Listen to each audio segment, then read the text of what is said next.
ನಾಡಿನ ಎಲ್ಲ ನನ್ನ ರೈತ ದೇವರುಗಳಿಗೆ ನಮಸ್ಕಾರ. ರಾಜ್ಯದಲ್ಲಿ ಭೀಕರ ಬರಗಾಲ ಪ್ರಾರಂಭ ಆಗಿರ್ತಕ್ಕಂಥದ್ದನ್ನ ಕೇಂದ್ರ ಸರ್ಕಾರ ಮತ್ತು ರಾಜ್ಯ ಸರ್ಕಾರನೇ ಘೋಷಣೆ ಮಾಡಿರ್ತಕ್ಕಂಥ ಸಂದರ್ಭ. ಈಗಾಗಲೇ ಸಾವಿರಾರು ಕೋಟಿ ರೂಪಾಯಿಯನ್ನ ಬಂಡವಾಳನ ಹಾಕಿ ನನ್ನ ನಾಡಿನ ರೈತ ದೇವರುಗಳು ಭೂಮಿ ಒಳಗೆ ಬೀಜ ಹಾಕಿರ್ತಕ್ಕಂಥ ಸಂದರ್ಭ.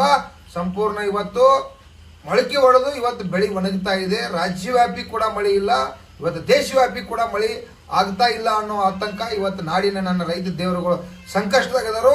ರಾಜ್ಯದಲ್ಲಿ ಇರ್ತಕ್ಕಂಥ ಎಲ್ಲಾ ಡ್ಯಾಮ್ಗಳು, ಕಾವೇರಿ ಇರಲಿ, ತುಂಗಭದ್ರಾ ಇರಲಿ, ಕೃಷ್ಣ ಇರಲಿ, ಇವತ್ತು ಘಟಪ್ರಭಾ ಇರಲಿ, ಇವತ್ತು ಎಲ್ಲ ಡ್ಯಾಮ್ಗಳು ಕೂಡ ಸಂಪೂರ್ಣ ಖಾಲಿಯಾಗಿ ಕುಡಿಲಿಕ್ಕೆ ಕೂಡ ನೀರ ತೊಂದರೆಯನ್ನು ಅನುಭವಿಸ್ತಕ್ಕಂಥ ಸಂಕಷ್ಟದಾಗ ಇವತ್ತೈತಿ. ಮಳೆಗಾಲ ಒಂದು ತಿಂಗಳ ಸಂಪೂರ್ಣವಾಗಿ ಮುಂದೆ ಹೋಗ್ತಕ್ಕಂಥ ಸಂದರ್ಭ ಆಯ್ತು. ಜೂನ್ ಕಳೀತು, ಮತ್ತೆ ಈಗೂ ಕೂಡ ಮಳಿ ಸಿಂಪಲ್ ಆಗಿ ಹೌದು ಇಲ್ಲೋ ಅನ್ನೋ ಅಂತದ ಮಳೆಯಲ್ಲಿ ತಾಕತ್ತನೇ ಇಲ್ತಕ್ಕಂಥ ಸಂದರ್ಭ ಐತಿ.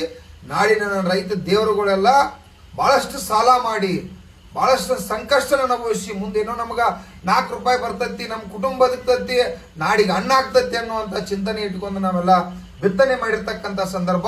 ರಾಜ್ಯದ ರೈತ ದೇವರುಗಳು ಆತಂಕದಾಗಿದ್ದಾರು. ಈಗಾಗಲೇ ಸಾಕಷ್ಟು ರಾಜ್ಯವ್ಯಾಪಿ ಆತ್ಮಹತ್ಯೆಗಳಾಗತ್ತಾವು. ಅದಕ್ಕಾಗಿ ರಾಜ್ಯದ ಮುಖ್ಯಮಂತ್ರಿಯವರು ಡಿ.ಕೆ. ಶಿವಕುಮಾರ್ ಸಾಹೇಬರು, 224 ಮಂದಿ ಶಾಸಕರು, ಮಂತ್ರಿಗಳು, ರಾಜ್ಯದ ದೇಶದ ಎಲ್ಲಾ ಸಂಸದರು, ದೇಶದ ಪ್ರಧಾನ ಮಂತ್ರಿಯವರು ಈ ಬರಗಾಲಕ್ಕಾಗಿ ಇವತ್ತು ಪ್ರತಿ ಸಲ ಬರಗಾಲ ಬರ್ತೈತಿ, ಪ್ರವಾಹ ಬರ್ತೈತಿ, ನಾವು ಎಲ್ಲಾ ಸಂಕಷ್ಟನ ಎದುರಿಸ್ತು, ಇದನ್ನೆಲ್ಲ ಕಪ್ಸ್ಕೊಂಡು ಹೊಂಟದು. ಆದ್ರೂ ಈ ರಾಜ್ಯ ನೀತಿಗಳು, ಕೇಂದ್ರ ಸರ್ಕಾರ ಮತ್ತು ರಾಜ್ಯ ಸರ್ಕಾರ ನಿರಂತರವಾಗಿ ರೈತರನ್ನ ರಕ್ಷಣೆ ಮಾಡ್ತಾ ಇಲ್ಲ. ಅದಕ್ಕಾಗಿ ರಾಜ್ಯ ಸರ್ಕಾರ, ಕೇಂದ್ರ ಸರ್ಕಾರ ಒಂದು ರೈತ ಪ್ರಾಧಿಕಾರವನ್ನ ಮಾಡಬೇಕು. ರೈತರಿಗೆ ಪರಿಹಾರ ನಿಧಿಯಾಗಿ 50,000 ಕೋಟಿ ರೂಪಾಯಿ ಹಣ ತೆಗೆದಿಡಬೇಕು.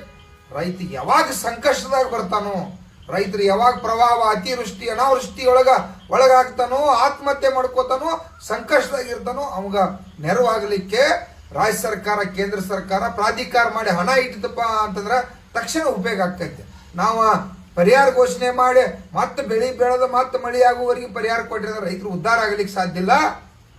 ಜಾನುವಾರುಗಳಿಗೆ ಸಮಸ್ಯೆ ಐತಿ. ಈ ಸಲ ಜಾನುವಾರುಗಳನ್ನ ಮೇವಿನ ರಕ್ಷಣೆ ಮಾಡ್ತಕ್ಕಂಥದ್ದು ಮಾಡ್ಬೇಕಾಗಿತ್ತು. ಹೀಗೆ ಹಲವಾರು ವಿಚಾರ ರಂಗದಾಗ ಇವತ್ತ ಈ ರಾಜ್ಯ ಸರ್ಕಾರ, ಕೇಂದ್ರ ಸರ್ಕಾರ ಮತ್ತು ಕಾರ್ಯಾಂಗ ವ್ಯವಸ್ಥೆ ಕೂಡ ಬಹಳ ಗಂಭೀರವಾಗಿ ನನ್ನ ರೈತ ದೇವರುಗಳನ್ನ ರಕ್ಷಣೆ ಮಾಡುವಲ್ಲಿ ತಾವು ವಿಳಂಬನ ಮಾಡಬಾರ್ದು. ಇಲ್ಲ ಅಂದ್ರೆ ಕೋಟ್ಯಾಂತರ ಜನ ನಾವು ಬೀದಿಗೆ ಬಂದ 2 ಸರ್ಕಾರನ ರಿಪೇರಿ ಮಾಡಿ ನಾವು ಕಸ್ಕೋಬೇಕಾಗತ್ತೆ ಅನ್ನುವಂಥ ಎಚ್ಚರಿಕೆಯನ್ನು ಕೊಡ್ತಾ ಇದ್ದೀವಿ.